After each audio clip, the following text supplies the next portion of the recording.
Hi guys. First off, before I start, thank you, Diane, for having me. Really appreciate it. Hello. Like Diane was saying, my name is Jeremy. I'm a person who stutters. I'm a junior. Now, I am big on advertising, and I think advertising is very important. So there are three things that I want to cover: advertising, the NSA and how it impacted me, and the organization Friends. So first to advertising. So I was a person that was a freshman in high school, transitioning into this big high school, and I was always someone that had trouble. Two years ago, I started real speech therapy with someone named Dr. Sherry Reese, and I was pretty mild. I definitely had some trouble getting my words out. I had some blocks, and it was very hard for me. And unfortunately, I was judged for that socially. I was bullied very badly as a freshman and a sophomore because of my stuttering, being Jewish. So that's what led me to start my advertising. So you're asking, how does someone make a Q&A for teens and a brochure for adults? So every day, this one kid, after my ninth period class, he'll always grab onto my backpack and say, "Hey, Jeremy, what's up?" And he made fun of me, and he stuttered, and he mocked me. And the old Jeremy would have just ignored him and just kept on walking. And then he would keep on going and going. And then when he meets someone else that stutters, he's gonna keep on going. He's gonna do it again. So I decided, this has to stop. So I decided to I sat down with my speech therapist, and we had to develop a plan on how to stop bullying and how to stop teachers and coaches making fun of me because I stuttered, because it just wasn't kids, it was adults and coaches. Really? Yeah. I'll tell you many stories about that later.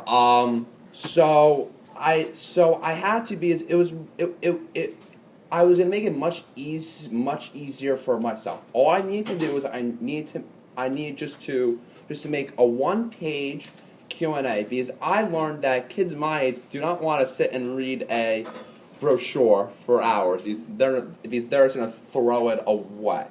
So I had to make something that was short and that covered all the points that I wanted.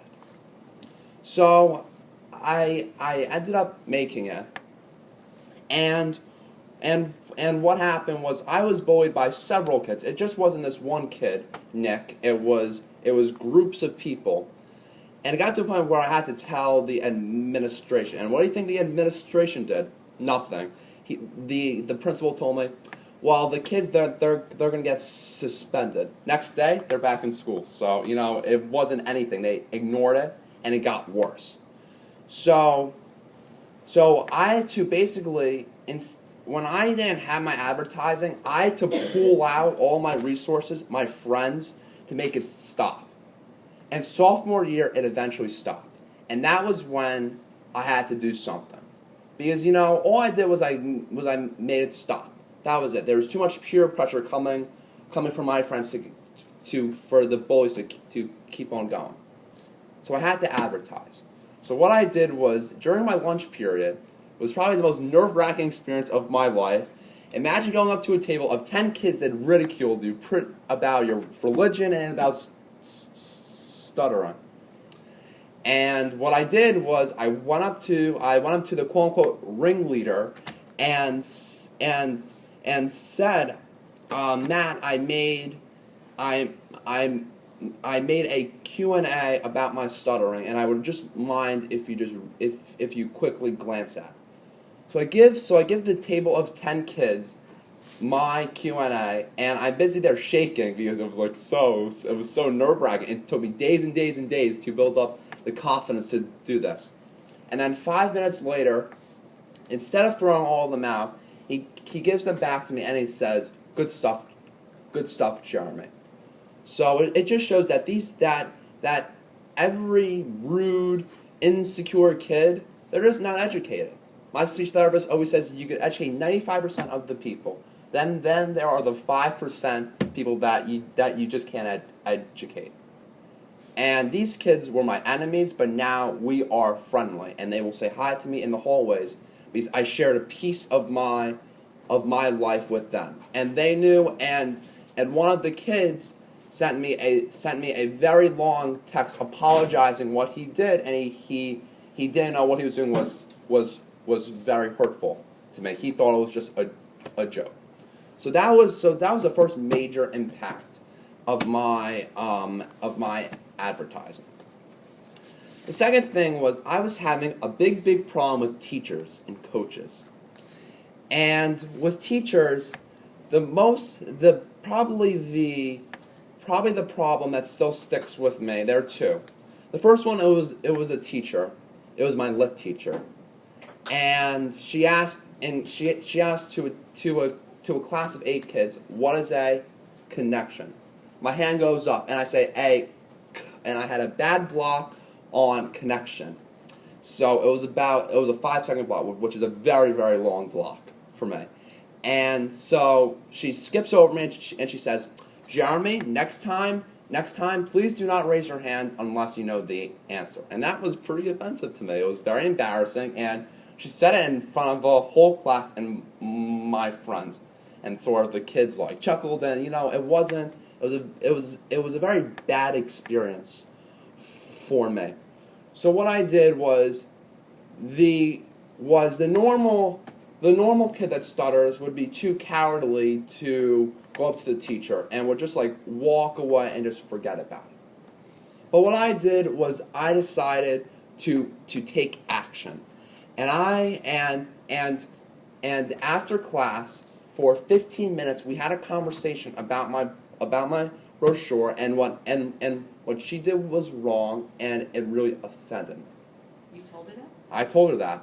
I went up to her, and we had a 15-minute conversation. It was my lit teacher that it could also impact my grade in the process. I could get a bad grade, but it didn't matter to me. It was the moral of educating her, and she understood what she was doing was wrong. And again, you could only educate 95% of the people. There was a positive effect, and then there was something that just never went away. The positive thing was we had a great conversation, and then a week later we are reading out loud. And for someone that stutters, reading out loud is a very nervous experience, especially when the teacher says we are going around the class today, and you're going to each read until I say stop. So about 2 kids before me, the teacher comes up to me and says, and taps me on the shoulder, Jeremy, you are reading in 2 paragraphs. So I had time to use a tool called continuous phonation to allow myself to pause and to be fluent in my phrase. And I ended up being very fluent because I had notice of when I was going to read. Now that was very good. I accomplished something. But then what happens is it was first period, everyone's tired, sluggish, and every week she said, once a week she said, everyone has disfluencies. That's the thing, because we all have disfluencies. Stutterers, we're just labeled as stutterers because we have more disfluencies as a normal person. And the lit teacher says, hi, everyone. She had a small 1-second block, just like a little hiccup. And it wasn't on purpose. She wasn't doing this on purpose. She was just tired. It was first period. And then afterwards she said to the whole class every week, and she said, at least I don't stutter. I'm fluent. And that was very offensive. But, I tried, and that was it. I took a swing, and I definitely impacted her, but she still didn't understand the concept. And the thing is that I just have to let it go. I tried, and you know what? Every week I lived with it, and I just ignored her, and that was it. So the second story that I have about advertising. This is the 5% that you just can't educate. So there's a tennis club called Box Chase. It's in Chester. So it was a snowy day, and I call the club and I say, "Hi, is the club open?" And I had a bad repetition. I repeated the word "the" about 3 or 4 times. And I recognized a voice on the phone, and it was my tennis coach that has taught me tennis for 3 years. And he knows that I started, but he still has the nerve to say, "Jeremy, the club is open today." And I'm Jeremy. That was very offensive. And he mocked me. And I'm used to it because it happens very often to me. And what I did was, instead of letting it go, and when I went in, I didn't scream at him. I took my lesson, and then afterwards, I pulled him aside and I said, "Eric, what you did, it really offended me." And I was very reasonable with him. And I said, all I want is I just want you to apologize, and then we could forget about it. So I basically tell him, if you just say sorry, I don't really care if you mean it or not. I'm gonna forget about it. That's it. So I gave him like a get out of jail free card. But of course, the tennis coach takes a more aggressive way, and he says, "Jeremy, I'm not going to apologize for something that I didn't do. I have taught at Fox Chase for 7 years. I'm a dedicated tennis coach, and I would never ever make fun of someone with a disability. I've taught kids with diabetes. I've taught one kid with Down syndrome." So it's like it was funny because he was just like pulling teeth, and then he says, "How dare you accuse me of something like that? Because actually, it really offends me that you would accuse me of something that I didn't do. Because I don't think you would want to be accused of something that you didn't do." So I put it to him this way. I told him, "Eric, you have a daughter. He has a baby. What if your daughter was my age and she stuttered and her tennis coach mocked him, and he said, 'Oh, well, that would never be a situation, Jeremy, so that's so irrelevant.'" So then I drop it, and then that's it. I tell my dad, and he goes in and he denies it like a coward to my father. And the most thing that made me very, very upset was he texted my mom that he apologized for what he did, and said that I never intended to harm Jeremy. I was very proud of how he came up to me and approached me, but he was a little too aggressive. So maybe next time, tell him just to take it easy. And and this is true, not lying. My neurotic mother says, "Hey, Jeremy, he apologized to me, and I think you should accept the apology." And still to this day, I'm very upset with my mom that she still drills with this guy and still pays him money. And that was offensive. And my mother, my own mother, still didn't understand the situation. So next week I have one more lesson. It's sort of like 3 lessons for this amount of money. So I was on my last lesson with this guy, and then I could say goodbye. And when we get on the court, he says, so this was after he apologized to my mom. He says to me, Jeremy, I spoke this over with my wife, my dog, and my daughter, and we have concluded that I've done nothing wrong. And, it's still really offensive that you accuse me of something like this. And that was like, I wanted to literally rip his head off, literally. But I said, okay, Eric, that's fine. You could think what you think. And then we took the lesson. That was it. And I switched pros. But that is the 5% that you just can't educate him. He's gonna always be that man that makes fun of people. And he's the top pro there.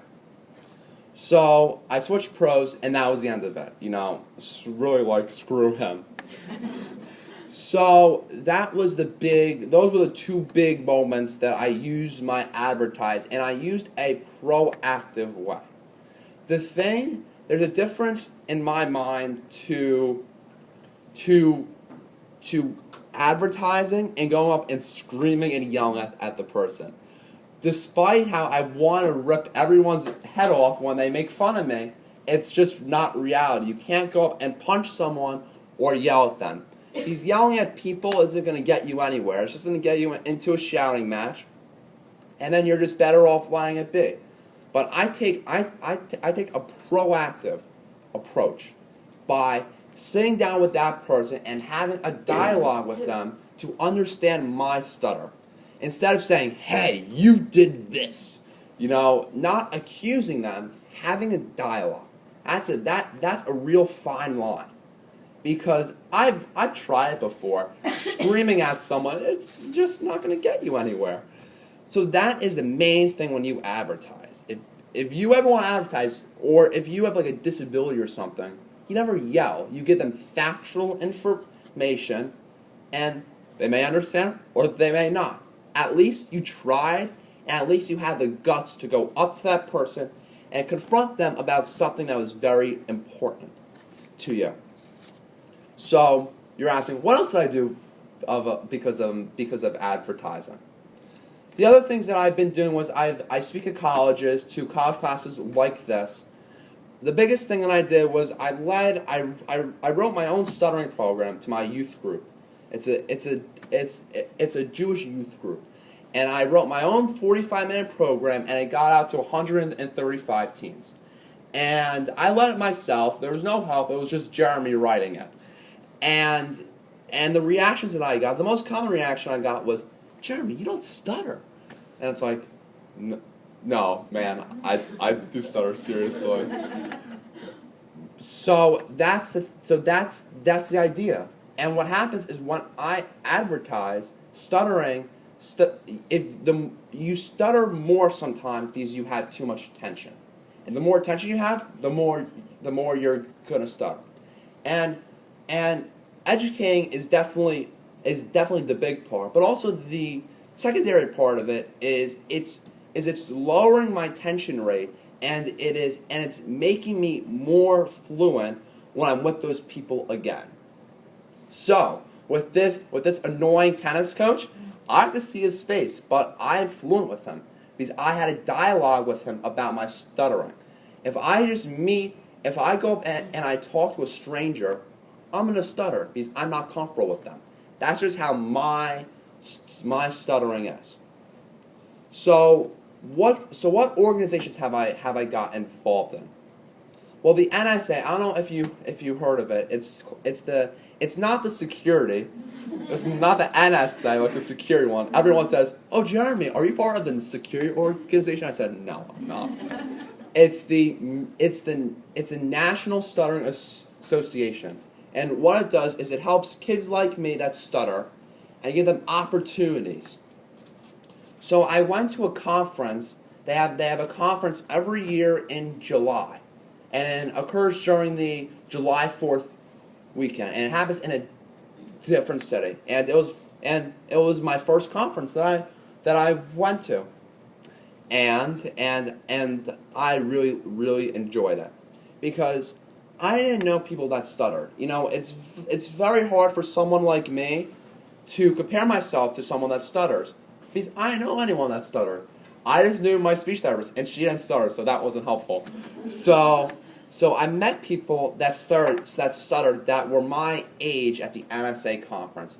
It really puts things into perspective, because for me, it's like I'm on my own little island on the stuttering island. But then I knew that there were other people that were in my position, and I had to deal with this order at the NSA. And another great thing was they let me lead a open mic there, which was very nice, and I got to do more public speaking practice, so I'm prepared for this, and it was really nice seeing about 300 people that stutter come together as one group, because everyone there stuttered. And I also learned that my stuttering, how I think it's a major problem, it's actually a very minor problem. Compared to some other people, they have a much more severe stutter that will block every word. I know someone that blocks every word. So it just led me just to like wrap my head around stuttering. And the NSA, the great thing about NSA is it's always there for your whole life. It's not like some like high school youth group where it goes away when you're in college. This is always there, and always when you need support, you know where to go. Now the NSA led me to start up a support group at the NSA. It supports people that stutter or people that are interested that are very interested in learning about stuttering, and it meets every first Friday of the month, and I co-chair it with someone, and again it is another great thing that I get to have dialogues with people that stutter. And the kids that come to these meetings are people that are college kids, mostly, and they are people that have a much more severe stutter than me. So that was how the NSA impacted me. Now the other thing that I've been doing that I'm somewhat involved in is it's an organization called Friends. It's a really great organization, and focuses on children that stutter, and I went to a small conference in Long Island about last year, and another example of seeing how the people that led it, like the adults, cope with it, and the kids. We were in a roundtable discussion, and it was just very eye-opening for me to have a dialogue with someone that stutters. And now I mentor someone at a friend, so I help like a first or second grader that stutters and that doesn't know how to cope with it. Now, are there any questions before I go? No. Yes. Did you go to those two conferences? Are the only ones you've been to, like your whole life? Yeah, my whole life. Really? Yes. I'm not really. I just got involved my sophomore year when my brochures and my Q&As started really like leading me to great things. And what happened was, first thing that I did, it gave me momentum to go to the second and third thing. And it really changed my life. And to be honest with you, people that stutter say, "Oh, I hate that I have to live with a stutter." But actually now, stuttering has shaped who I am and has made me a much stronger person. And now I know how to deal with anything. My friends tell me, "Jeremy, you've been through hell and back." And I say, "Well, thank you, but I've learned, but it really isn't that bad because I learned how to cope with it. Did you have therapy in school? I had in first through fifth grade I had therapy. It really wasn't really good. It was this like sound. It was just like sound therapy. It just didn't work for me. It was I got also more sound therapy up in Morristown by Pat Schreiber. I don't know if you know who she is. Sure, Patrick. Yeah. Yes. I got therapy by her. Yes. It was sound therapy again. But I knew that I needed speech therapy that helped me with everyday stuff. And Pat Schreiber, what she did was she helped me with my sounds. And it just wasn't. I needed. What I was looking for was I want a quick way out. I went to Dr. Reese 2 years ago, and I told her the first I went to her. I started up with her in May, and I tell her, Dr. Reese, I want to be out this door in June. I want to be perfectly fluent, and that's what I told her. And then I learned that it's not going to happen because I'm going to always live with my stuttering. Now, more experiences. I love experience because you know what happens is after you have the experience, you get to brag about it. It's great. So more experiences. So imagine your quote unquote best friend. I've known this kid for 4 years, and he mocked me in math class last year. Every day, he mocked me. And it's different from being mocked by someone that doesn't understand, like an English teacher, or just like high school jockey freaks. That it's different. This was my best friend that I've known for 4 years. He mocked me, and it was hard because it's very hard to go to your best friend and tell them about what they're doing, because usually best friends are supposed to be there for you, and they're supposed to be your friend, not to be your friend. So what I did was, it got to a point where it happened every day, and it happened in the course of months. Just kept on happening. It was a repetitious thing. And so one day I pulled my friend Blake aside, and I told him, and I gave him this. I gave him this, and we spoke about it, and I said, Blake, what you're doing, it really offends me. So he goes, oh, Jeremy, I have no idea. Like, he made fun of me again. I have no idea that I'm offending you. And he's a really immature person. And now I'm sort of friends with him because he's done other things that aren't nice. And what happened was, I said, Blake, read it. And that was it. And unfortunately, it seemed like he didn't read it because going on to my next class, I found it on the floor. So it was sort of didn't make sense. And then next day, it happens again. Keeps on going and going. So I gave him 2 weeks. That was the time frame. You have 2 weeks, Blake, to shape up, and then I'm going to take another run at you. So I pull him aside again, and I started to ignore him during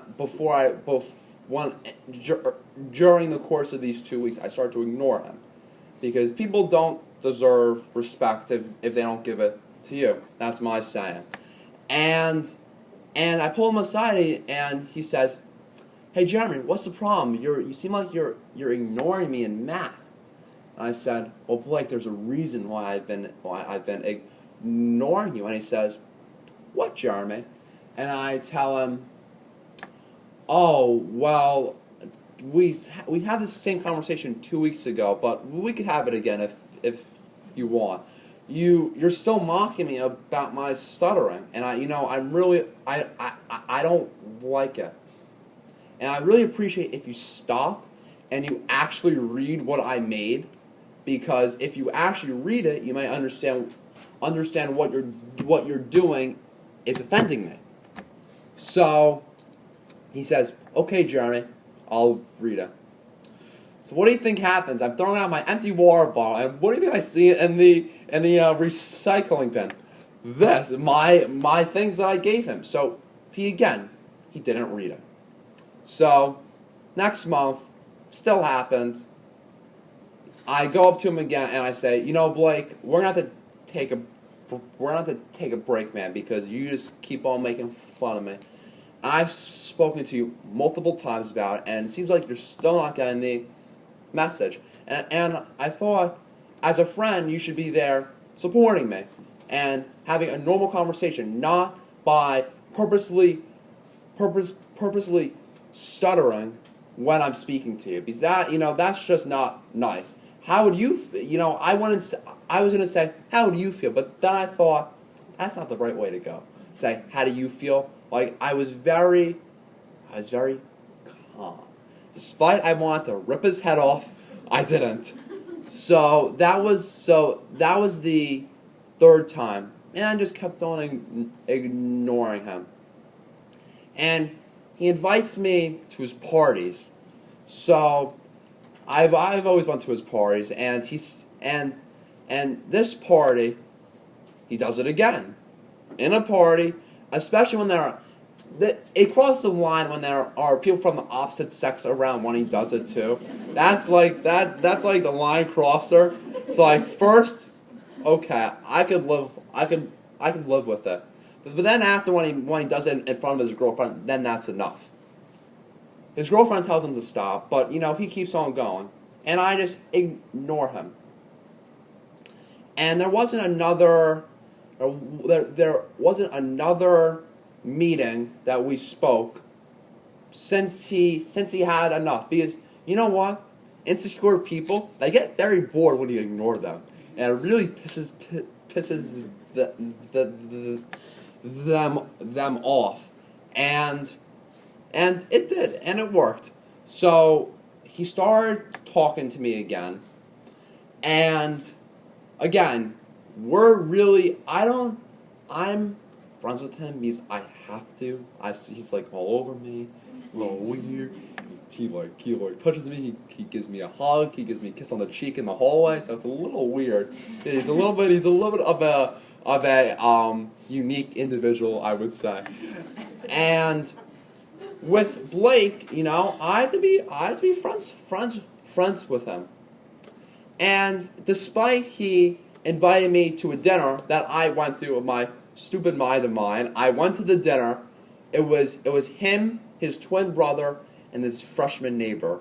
And what happened was we were sitting at Chimney Rock.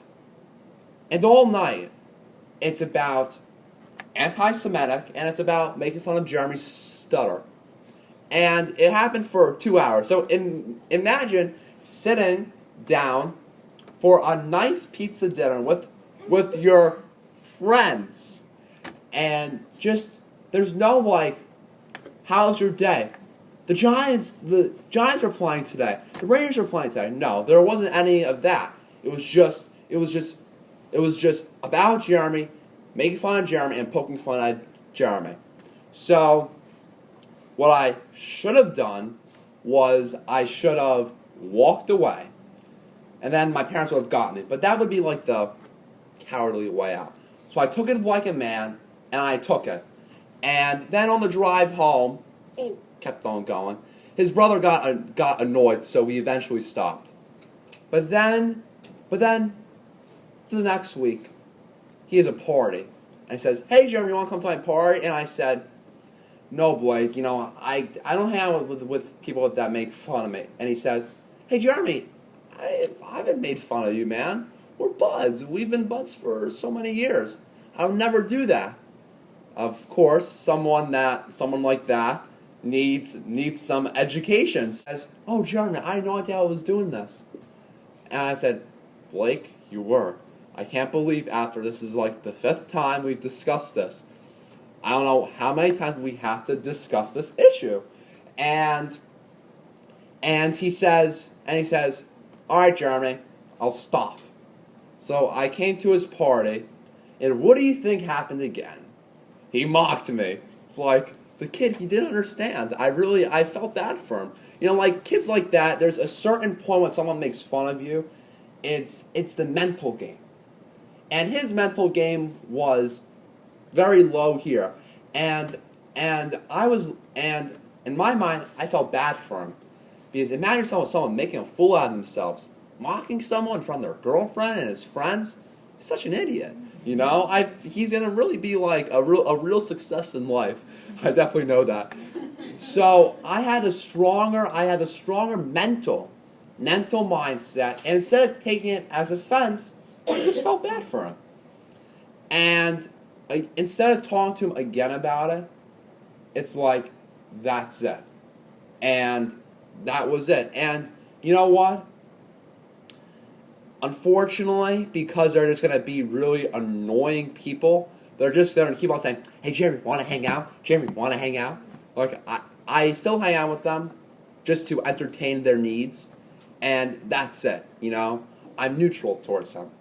I don't ignore him, and I'm not like, hi, Blake! I'm not like that either. So, when you get bullied, it's the mental game. If you have a low mental game, you're going to lose. If you have a strong mental mind, you're going to win.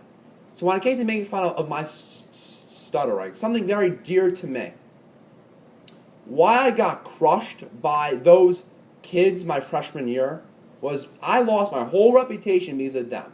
No, I have like one or two friends in high school now because of those people. And clearly they just weren't my true friends, which is very nice. And I let them step on me.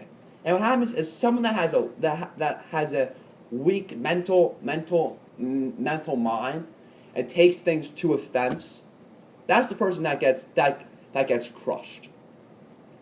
And that was what happened. And now I learned that having a strong mental game is much better than punching a kid in the face.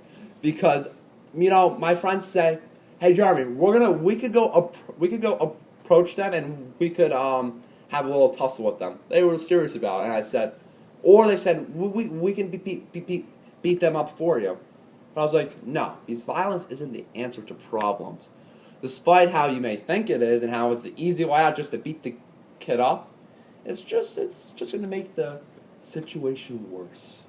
So that is the main thing about bullying. And also the other thing that I learned, despite how these bullying organizations will say, if you are bullied, go to an adult or go to the nearest adult. That's just not true. You have to deal with your own internal problems yourself. Because that's the mature way. The cowardly way is to go to the school, and the school says, nah, who cares about you? That's it. So it's the main idea is the mental game. And why and stuttering has made my mental game stronger. It's all a game, literally. It really is. It's a mind game. So that's the main thing when it comes to bullying. Yeah. Are you familiar with Dr. Yaris in Pittsburgh? And his Yes. work? It was actually fun. Dr. Reese told me about him, and I actually spoke to him about certain things with Dr. Yaris. I actually met with him. My sisters, we were going to Ohio, and my sisters, there's a show called Dance Moms. They wanted to visit this like annoying like dancey show that I didn't want to go to. So I decided let's go kill the time while they get their pictures and autograph with Abby, the dance mom. So I decided to speak with Dr. Yaris. And Dr. Yaris, he's a very, like you're saying, he's a very intelligent guy, and he definitely knows what he's doing, and he really helped me. And I spoke about bullying and my experiences with kids, and how I've dealt with it. The main thing that we spoke about was what really annoys me is when I'm talking to an individual, and when I start, they just look down, or they'll like, they'll do those things, and it's really disrespectful. And I asked him, how can I get that to stop? And he said, Jeremy, if you can maintain eye contact with that person, they will most likely make eye contact with you. And you know why they're looking down? Because they are intimidated. Because they're like, whoa, seriously. So that was a big thing that Dr. Yaris told me. He also told me what I'm doing is very good, and how I'm handling people is very good. But the interesting that he said was, why don't you change your wording a little bit? Because I said, I'd appreciate it if you don't do this. Or just say, she just told me, simply, Jeremy, just say, what you did, I just didn't like it. Or say something like, because he said, like, don't say like, what you did to me. Just state your feelings. He told me, I was offended, or I was really upset. It really hurt my feelings. It really hurt my feelings when you did this. Instead of saying, what you did, it really offended me, I'd really appreciate it if you don't do it. Because that's accusing someone of something. And accusing someone, if I was accused, just say for example, I was accused of stealing this Valley National Bank clipboard from Valley National Bank, for instance. And if they said, and if the police arrested me for stealing this clipboard, they'd say, they are accusing me of a crime. So how am I going to do it? I'm going to play defensively, and I'm going to try to go around it. So instead of me going around those people, I'm going to state my feelings. And when I state my feelings to someone, it makes a true difference. Because you're wondering, what happened to Blake McIntyre? Well, okay, going back to Blake, with Dr. Yaris's very good advice still in my mind, instead of saying, well, you did really offended me, I said to him, hey Blake, I was really offended and it really hurt my feelings when you mocked me. And it's really eye-opening to me what the difference of just a couple of words in a sentence changes someone's opinion on the issue. And I was blown away by his response, because I was prepared for him to deny it for probably a sixth time. So he told me, Jeremy, I'm sorry, and it won't happen again. And he tells me, Jeremy, if I do it, please tell me, because sometimes I'm just not aware of what I'm doing. And that's the truth what he told me.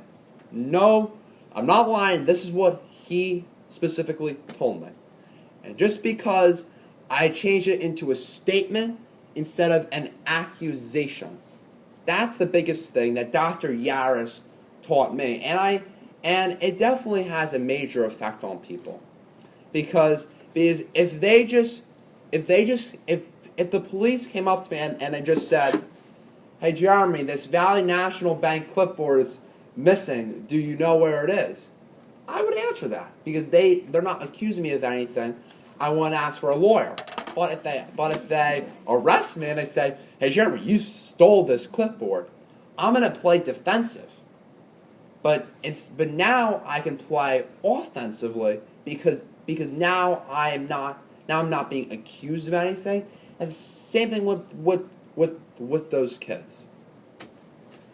Right. If you could wrap it up, and then maybe if they have any questions. Yeah. So the biggest thing is what I really want all you guys to understand is that there's mocking people that stutter or any disability. It's not a good thing to do, because how I always think of it is, I always think, everyone has their flaws. What if I made fun of someone? Hey, you're Adolf because you have glasses. Like, how would that make them feel? That would make them feel terrible. And it's the same thing because you know what? This half-blind kid came up to me and mocked me, and I was like, hey man, you have your own problems. I didn't tell him that, but it's like the main thing is that people have their own issues. I have stuttering, I have seizure disorder, and that's my issues. There are probably kids that have other issues like probably depression or biting their nail. So everyone has their own problems, and if you pick on someone, you're not gaining anything. You're just trying to improve. You're just trying to improve how you feel about yourself. And then the last thing is the mental game. If you get bullied, think of it as a game, not as taking it to offense. I think of it as a game. If I go in strong mentally with this kid, if this kid says, "Hey Jeremy, you're really stupid because you stutter," I'm gonna think, who cares? I'll say, okay, I'll just go with it, and that'll be it. So it's the mental game. Thank you. Any questions? I'd like 2 questions, and they're kind of personal, so you don't want to answer, you don't have to. The first is, what does it feel like physically, like when you stutter? Do you feel anything? And the second part is we've been learning about like strategies people who stutter use to be more fluent. How automatic is that for you now? You said you had 2 years of therapy. Sort of how automatic is it that you don't even, do you think about it or do you not think about it? So I'll answer the first one. You may have to ask the second one again because I may forget. But so really how it feels. Well, what happens is when I stutter is I perspire. Rarely a secondary behavior was I will lose eye contact sometimes. I will the biggest feeling that I get to answer your question is basically perspiration. I will perspire and sometimes I will turn red in the face, and those are my feelings when I stutter or how I react. And then your second question, if I remember, was tools, right? It's about tools? Okay.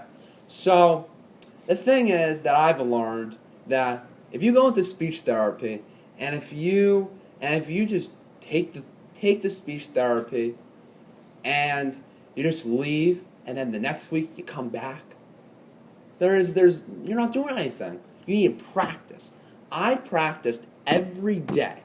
I record myself like I'm recording myself now. And what I'm going to do after is I'm going to go back and I'm going to look at my recording and I'm going to look at this was how fluent I am. This is what I can do to fix it. And what I do sometimes is I will write out the sentence. So let's say I have a problem with what is stuttering, just for instance. But then I write it out and then I say it fluently, and I will say it fluently until I can say it fluently. And then I would say, what is stuttering? See, it is fluent, no pauses in my speech. But then let's say I am saying, my name is Jeremy Harmon. I say, my name is Jeremy Harmon. I paused. That is continuous phonation. Now, advertising, which is known as desensitization, right? Which is my favorite tool, which has really helped me. And the other tool that I use is, I don't know if you notice, I use cancellation. And canceling is a really good tool. Because what happens to me is when I stutter, I push till the word comes out, and really it just doesn't get you anywhere. So what I do is I will stop, and then I will get the word out no matter what, and then I will take 2 seconds and I'll say the word again. So say that I'm having a conversation right now. I'm saying, how is your day? Day. Then the conversation goes on. I cancel. Because what happens is when I don't cancel my words, it's a feared word. And what happens when you get feared words, you stutter more. Now that's the other tool. And then the last tool that I use, which is helpful, it's called easy onset. And easy onset is when you go into a sound. So for instance, what? Instead of saying what, heard the difference? I go into the first sound. That's a really good tool for me. And speech therapy is designed to give you a mental toolbox, and I do have a mental toolbox when I get into trouble. And the thing with my tools is I wouldn't be able to use them if I didn't practice. And practicing is everything. If you have someone that if you have this client, and your client doesn't practice, you're gonna know it. I promise you. And that's how I use my speech therapy. The last thing I do is when I order food or when I'm in the mall by myself, I use my tools.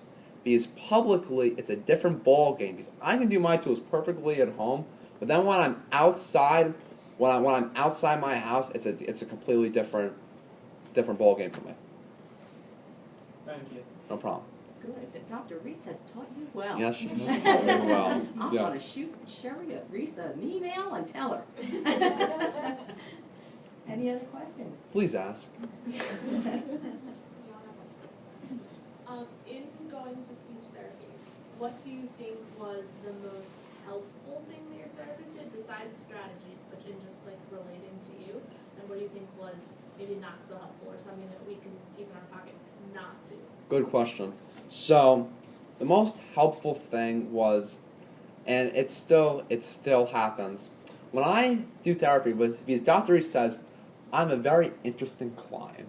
That's how she describes it, because I'm like all over the place. I'm very quick. I have a lot of things on my mind. And what she says, the first step I make into her house, she says, Jeremy, we're making an agenda. Your agenda's first, and then my agenda.